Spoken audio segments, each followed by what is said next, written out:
दोस्तों, सर्दियों का मौसम आ गया है। भारत में सर्दियां कुछ जगहों पर अपने कहर बरपाती है तो कई जगह पर यह त्योहार की तरह सेलिब्रेट की जाती है। उत्तर भारत में आपको सुबह सुबह घरों से बाहर जलती आग के किनारे बैठे बुजुर्ग हुक्का गुड़गुड़ाते मिल जाएंगे या हाथ सेकते हुए मिल जाएंगे, लेकिन उनके मुंह से भी आपको धुएं जैसी भाप बाहर आते हुए दिखाई देगी। कहीं पर तिल के लड्डू, कहीं पर गोंद के लड्डू और गुड़ मूंगफली के सहारे सर्दियों को बिताया जाता है। कहीं पर रेवड़ियां और कहीं पर मूंगफलियां बांटी जाती हैं तो कहीं पर इन्हें सेक कर मेहमान नवाजी की जाती है। पर दुनिया में ऐसी बहुत सी जगह जहां इन सब चीजों से काम नहीं चलता है, क्योंकि वहां का तापमान 1 या 2 डिग्री तक नहीं गिरता। वहां तापमान -50 से भी नीचे चला जाता है। आखिर कैसे रहते हैं लोग वहां पर और कैसा होता है उनका जीवन, आज की वीडियो में हम उन्हीं लोगों के बारे में जानने वाले हैं जहां सर्दियों में तापमान 0 डिग्री सेल्सियस से नीचे चला जाता है। इनमें रूस के ओई कमान से लेकर लद्दाख और कश्मीर जैसे इलाके शामिल हैं। ऐसे में हमने जाना कि दुनिया की सबसे बर्फीली जगहों पर लोग कैसे रहते हैं और कैसा है उनका जीवन। सबसे पहले बात करते हैं दुनिया की सबसे ठंडे शहर की, वर्ल्ड्स कोल्डेस्ट सिटी। दुनिया के सबसे ठंडे शहर पूर्वी साइबेरिया में याकुत्स्क, जहां का तापमान 0 से 50 डिग्री सेल्सियस से भी नीचे चला जाता है। वहां इस बार की ठंड में रिकॉर्ड बढ़ोतरी दर्ज की गई। बुधवार को यहां का तापमान 20 साल के बाद एक बार फिर से 0 से 62.7 डिग्री सेल्सियस से नीचे गिर गया। वहां के लोग अत्यधिक ठंड का सामना कर रहे हैं क्योंकि साइबेरिया इस समय खतरनाक ठंड के मौसम से गुजर रहा है।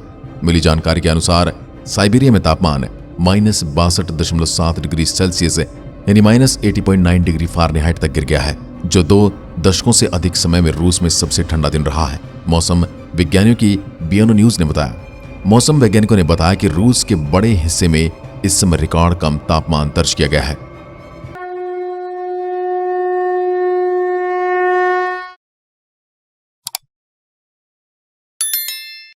न्यूज रिपोर्ट में कहा गया कि रूस के याकुटिया क्षेत्र में मौसम एजेंसी ने कहा कि बुधवार 9 बजे गोंटलुक में -62.7 डिग्री सेल्सियस तापमान दर्ज किया गया, जो इस महीने में तीसरी बार सबसे कम है। हालांकि यहाँ के अधिकांश लोग ठंड के तापमान के आदी हैं, लेकिन दूरदराज के इलाकों के निवासी खुद को गर्म रखने के लिए अतिरिक्त सावधानी बरतते रहते हैं। पत्ता गोभी बन जाना पड़ता है और यहीं के लोग इसे ही बेहतर मानते हैं। टोपी और हुड की कई परतों में पहने एक निवासी ने राइटर को बताया कि आप इस ठंड से तो लड़ सकते नहीं। 2 स्कार्फ और दस्ताने, आप या तो इसे बर्दाश्त करें और उसके अनुसार कपड़े पहने या इससे डरकर बीमार पड़ जाएं। एक स्थानीय बाजार में जमी हुई मछली बेचने वाले एक अन्य निवासी ने कहा, बस गर्म कपड़े पहने, इस तरह की जैसे कि आप परत दर परत कपड़े में लपेटे पत्ता गोभी बन जाओ। 1982 के बाद इतना कम तापमान दर्ज किया गया है। यह फरवरी 2002 और जनवरी 1982 के बाद से रूस का सबसे कम तापमान दर्ज किया गया है। न्यूज रिपोर्ट में कहा कि यह साल पृथ्वी का अब तक का सबसे ठंडा तापमान भी है। 1 मिलियन से भी कम निवासियों के घर याकुत्स्क में हैं। लोगों ने अत्यधिक तापमान का सामना किया है और एपिफेनी के ईसाई रूढ़िवादी दिवस को मनाने के लिए कुछ लोग बर्फ के ठंडे पानी में कूद गए, जो यीशु मसीह के बपतिस्मा के स्मरण में किया जाता है। साल 2018 में यहाँ इतना ठंड था कि कुछ निवासियों ने कहा कि उनकी पलकें जम गई थी। जुलाई में याकुत्स्क उस समय खबरों में था जब पास के जंगल की आग की धुंध ने जंगलों को छलनी कर दिया था और इस क्षेत्र को घने धुएं से ढक दिया था। वैज्ञानिकों ने साइबेरिया आर्कटिक में जलवायु परिवर्तन के कारण लगी आग की बढ़ती आवृत्ति के बारे में गंभीर चिंताएं व्यक्त की हैं। दुनिया का सबसे ठंडा गांव ओईमाकन कड़ाके की सर्दी के लिए जाना जाता है। यह तापमान अक्सर -50 डिग्री से भी नीचे चला जाता है। रूस के साइबेरिया में बर्फ की घाटी में बसे 500 लोगों की आबादी वाले ओईमाकन में रहना बेहद मुश्किल भरा है। यहाँ पानी बिल्कुल जम जाता है। साल भर 5000 फीट तक की गहराई तक बर्फ होने के कारण पानी स्तर पर रहता है। ओईमाकन गांव में गाड़ी चलाने से पहले उसे इस गैराज में रखना पड़ता है जहां हीटर लगे हों। यहाँ के लोगों के खाने का मुख्य हिस्सा मछली, घोड़े का मांस और डेयरी प्रोडक्ट है। फलों की खेती या पेड़ न होने के कारण यहाँ के लोग जंगली बेरी को खाते हैं। ठंड के कारण मछलियों को पकड़ने के बाद मछुआरों को उसे फ्रिज करने की जरूरत ही नहीं पड़ती, क्योंकि वो बाहर ही जम जाती है। कड़ाके की सर्दी में लद्दाख करीब 6 माह तक दुनिया से कटा रहता है। नवंबर से पहले खाने पीने की जरूरत का सामान कश्मीर से आता है। इसकी तैयारी कई महीने पहले से शुरू हो जाती है। खान पान की वैरायटी काफी सीमित होने के कारण गेहूं, जौ, मकई से बने व्यंजन, बकरी और भेड़ का मांस डाइट का हिस्सा रहता है। इसके अलावा थुक्पा, चेंग, बटर टी और स्क्यू यहाँ देसी फूड है। सर्दी में शरीर का तापमान और इम्यूनिटी बढ़ाने के लिए लहसुन का सूप पिया जाता है। महिला और पुरुष दोनों ही सर्दियों में वूलन ओवरकोट नुमा ड्रेस पहनती हैं, जिसे गौचा कहते हैं। हवा से बचाव के लिए कमर पर रंग बिरंगे वूलन कपड़ों को कसकर बांधते हैं, जिसे स्कैरक कहते हैं। सिर पर वूलन कैप के साथ याक के बालों, ऊन और लेदर से जूते तैयार किए जाते हैं।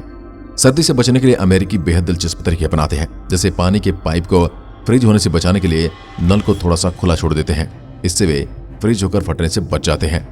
अमेरिका लो वोल्टेज और कार्बन फाइबर से तैयार इलेक्ट्रिक ब्लैंकेट का इस्तेमाल करते हैं, जो बिस्तर को गर्म रखता है। ज्यादातर घर लकड़ी के बनाए जाते हैं, जिस कारण वे ज्यादा ठंडे या गर्म नहीं होते। नेटिव अमेरिकन ठंड के दिनों में लंबे और बड़े घरों में रहते थे। इन घरों में कबीलों के सभी लोग साथ जमा हो जाते थे। ज्यादा लोगों के होने के कारण शरीर की गर्मी से घर का तापमान बढ़ जाता था। नेटिव अमेरिकन लोग 0 से कम जाने पर लकड़ी काटते थे। इससे शरीर में गर्मी बनी रहती थी।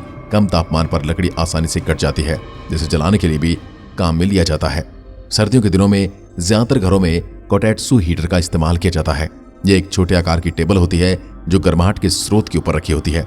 इस पर कंबल डालते हैं और टेबल के नीचे पैर रखकर आराम करते हैं। यह आसपास बैठे लोगों को भी गर्माहट देता है। तापमान कम होने पर पहले चारकोल जलाया जाता था, लेकिन इसकी जगह अब इलेक्ट्रिक ब्लैंकेट्स ने ले ली है। खान पान से जुड़ी ज्यादातर चीजें गर्म तासीर वाली होती हैं। इसमें योडोफू और अगेदाशी डीफू खासतौर पर शामिल है। योडोफू सूप होता है, जो टोफी के छोटे टुकड़ों को पोंजू सॉस में डुबोकर बनाया जाता है। अगेदाशी डोफू को भी टोफू से बनाया जाता है। पफर फिश से बनी फुगु डिश और नाबे के अलावा प्रोटीन से भरपूर सब्जियां और ओडेन को यानी सब्जियां, मीट, सोया सॉस और दशी के शोरबे में पकाकर खाया जाता है। यहाँ 21 दिसंबर से पहले 40 दिन तक पड़ने वाली कड़ाके की सर्दी को चिल्लई कला कहते हैं। इसके बाद के 20 दिनों को चिल्लई खुर्द का नाम दिया जाता है। ये दिन हड्डियां कपकपा देने वाली सर्दी के लिए जाने जाते हैं। तापमान -5 डिग्री सेल्सियस से भी नीचे चला जाता है। इस मौसम में ज्यादातर लोग सुबह के नाश्ते में हरीसा खाते हैं। यह एक तरह का हलवा कहा जाता है, जिससे रात भर पकाया जाता है। इसे बकरी या भेड़ का मांस, चावल और मसालों से तैयार किया जाता है। इसे कश्मीरी ब्रेड के साथ खाते हैं। ये कहानी हम आपको कश्मीरी इलाके की बता रहे हैं। खान पान में ऐसी चीजें शामिल करते हैं जो शरीर गर्म रखने और रोगों से लड़ने की क्षमता बढ़ाती है। इसमें ड्राई फ्रूट, मांसाहार, हर्बल टी और मसाला टी शामिल है। ठंड से बचने के लिए कांगड़ी का खूब इस्तेमाल किया जाता है। यह मिट्टी का बर्तन है, जिसमें कोयला डाल लिया जाता है। उसके बाद लोग उसे अपने चोगे के अंदर रखकर घूमते हैं और अपने सभी काम करते हैं। ज्यादातर जगहों पर लो वोल्टेज के कारण रूम हीटर बहुत अधिक काम नहीं करते। लकड़ियों को जलाकर घर का तापमान बढ़ाने की कोशिश की जाती है। ज्यादातर घर लकड़ी के बनाए जाते हैं, जो गर्मी में न तो बहुत अधिक गर्म होते हैं, न सर्दियों में अधिक ठंडे होते हैं। आज की वीडियो में बस इतना ही। अगर वीडियो पसंद आए तो लाइक कीजिए और ऐसी वीडियोस के लिए चैनल को सब्सक्राइब जरूर करें। धन्यवाद।